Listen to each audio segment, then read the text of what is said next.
Excella Education Study in USA assured scholarship. Contact 9881 రాష్ట్రంలో మేడిగడ్డ అంశంపై కాంగ్రెస్ ప్రభుత్వం రేపు మేడిగడ్డ సందర్శనకు కూడా ప్రయత్నాలు చేస్తుంది. మొత్తంగా ఈ అంశంపైనే బీఆర్ఎస్ పార్టీ సీనియర్ నేత అదేవిధంగా మాజీ మంత్రి కుప్పలేశ్వర్ మనకు అందుబాటులో ఉన్నారు. సార్ చెప్పండి, ఏదైతే కాంగ్రెస్ ప్రభుత్వము ఆరోపిస్తుందో మేడిగడ్డ అంశంపై మొత్తంగా అసలు ఆ మేడిగడ్డ ప్రాజెక్టే పనికిరాదు, అదేవిధంగా మీ యొక్క నేత కేసీఆర్ కూడా ఇన్వైట్ చేస్తామంటున్నారు. ఆ తర్వాత టోటల్ గా అది ఫెయిల్ అని చెప్పి కూడా కామెంట్ ఏకంగా సీఎం రేవంత్ రెడ్డి చేస్తున్నారు. దీనిపైన మీ స్పందన ఏంటి?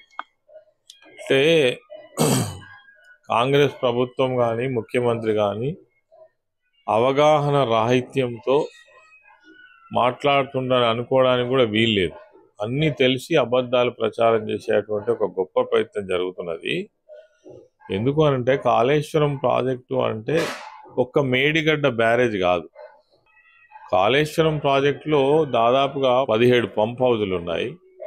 తర్వాత 1400 కిలోమీటర్ల ఓపెన్ కెనాల్స్ ఉన్నాయి. తర్వాత సుందిల్ల కావచ్చు, అన్నారం కావచ్చు, మేడిగడ్డ కావచ్చు, తర్వాత వేరే వేరే జిల్లాలలో చాలా రిజర్వాయర్స్ ఉన్నాయి. నీళ్లను ఎత్తిపోసే ప్రాజెక్ట్. కాళేశ్వరం దగ్గరనే ఎందుకు కట్టిండ్రు అని అంటే కాళేశ్వరం దగ్గర కట్టడానికి ప్రధాన కారణం అక్కడ ప్రాణహిత జాయిన్ అవుతుంది కాబట్టి, నది కలుస్తుంది కాబట్టి, రెండు నదుల కలయిక వల్ల అక్కడ నీళ్ల లభ్యత ఎక్కువ ఉంటుందనే ఉద్దేశంతో ఆనాడు ఉన్నటువంటి నిపుణుల యొక్క ఆలోచన మేరకు అక్కడ ప్రాజెక్టు కట్టింది. మేడిగడ్డ మొత్తం కట్టిన ప్రాజెక్టు వాల్యూ అంతా కూడా 6,000 కోట్ల లోపే. తర్వాత 9.5 సంవత్సరాలు అంటే ఇప్పుడు 6 సంవత్సరాల నుంచి నిరాటంకంగా నీళ్ళు ఇస్తుంది. ఇంత పెద్ద ప్రాజెక్టులో చిన్న డిఫెక్ట్ దాన్ని చూపించి మొత్తం కాళేశ్వరం ప్రాజెక్టే పనికిరాదనే మాటలు మాట్లాడుతున్నారు. ఇంతకంటే దుర్మార్గం ఇంకొకటి ఉండదు.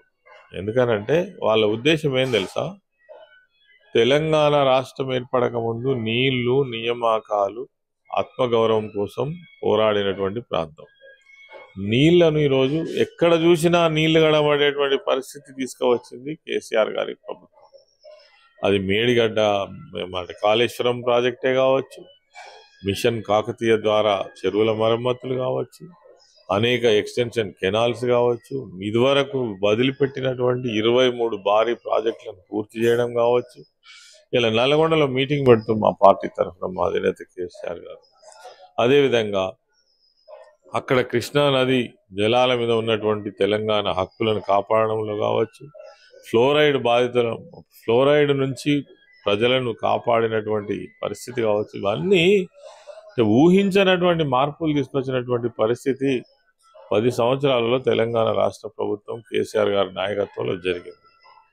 ఇవన్నీ ఏవి కూడా బాగా జరగలేదు, ఇదంతా విఫల ప్రయత్నం అని చెప్పే అటువంటి దుర్మార్గమైన ప్రయత్నం జరుగుతుంది. అంటే కృష్ణానది జలాల విషయానికి వస్తే గత ప్రభుత్వం ఏదైతే సీఎం కేసీఆర్ నేతృత్వంలోనే కేంద్ర ప్రభుత్వానికి అజమాయిషి అప్పజెప్పింది అని చెప్పేసి బట్టి ఆరోపణలు ఈ ప్రభుత్వం చేస్తుంది.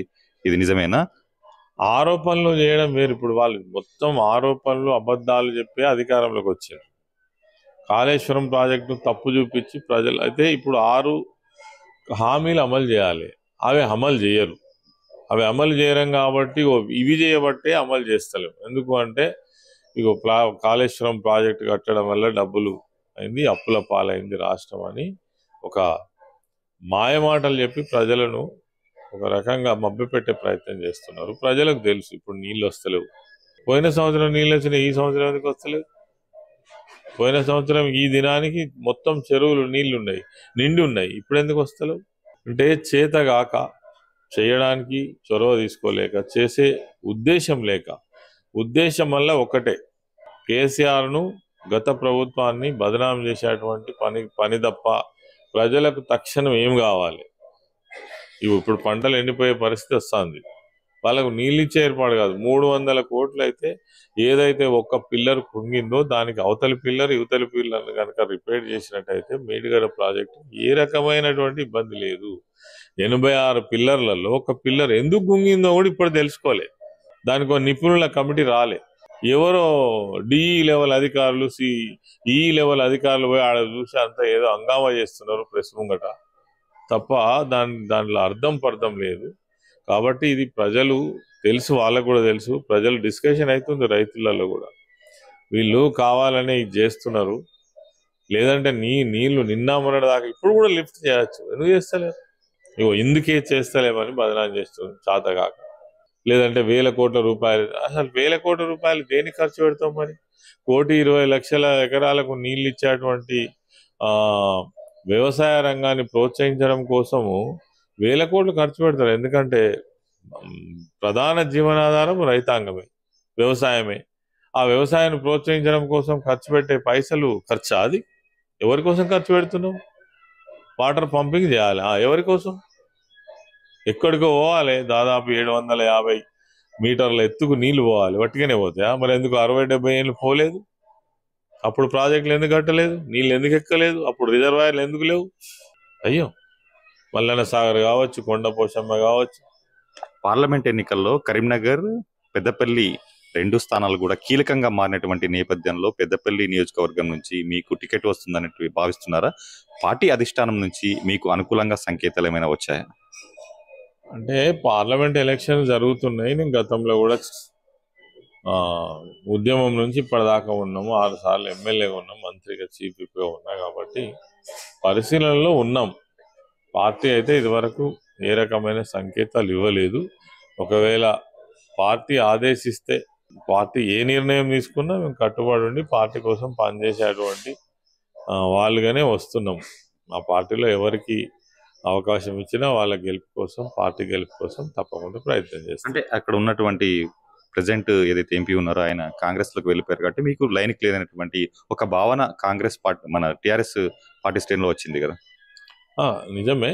నేను కావచ్చు, మా బాల్క సుమన్ కావచ్చు ఉన్నాము. పార్టీ ఎవరు ఆదేశించినా, ఎవరికి అవకాశం ఇచ్చినా తప్పకుండా పార్టీ గెలుపు కోసం పెద్దపల్లి నియోజకవర్గంలో పార్టీని గెలిపించుకోవడం, మా ఎంపీని గెలిపించుకోవడం కోసం ప్రయత్నం చేస్తాం. అంటే ఫైనల్ గా 2014 ఎన్నికల్లో నిధులు నియామకాలు పేరిట మీరు ఎన్నికలకు వెళ్ళారు.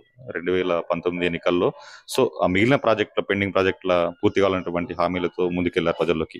ఇప్పుడు ఈ పార్లమెంట్ ఎన్నికల్లో మీరు ప్రజలకు ఏ అంశాలతో వెళ్ళదలుచుకున్నారు? ఖచ్చితంగా తెలంగాణ అస్తిత్వం ఏదైతే ఉందో అది ఎప్పటికీ కాపాడబడాలంటే, తెలంగాణ రాష్ట్రంలో ఉన్నటువంటి వనరులు ఈ ప్రాంతానికే దక్కాలంటే, ఈ ప్రాంతం బాగా డెవలప్ కావాలంటే ఖచ్చితంగా తెలంగాణ రాష్ట్ర సమితికి ఉన్నటువంటి ఆ ఇంట్రెస్ట్ ఇంకో పార్టీకి ఉండదు. ఇప్పటికే ఇప్పుడు వచ్చినటువంటి ప్రభుత్వం రకరకాల పద్ధతులలో కేంద్ర ప్రభుత్వం ముందు మోకరిల్లేటువంటి పరిస్థితి వస్తున్నది. ఆ విధంగా రాకుండా తెలంగాణ ఆత్మగౌరవం, తెలంగాణ అభివృద్ధి ధ్యేయంగా రేపు ఎన్నికల్లో ముందుకు పోతుంది. ఇది మొత్తానికి సాగునీటి ప్రాజెక్టుల అంశంలో కాంగ్రెస్ ప్రభుత్వం చేస్తున్నటువంటి ఆరోపణలన్నీ నిరాధారమైన, అదేవిధంగా పెద్దపల్లి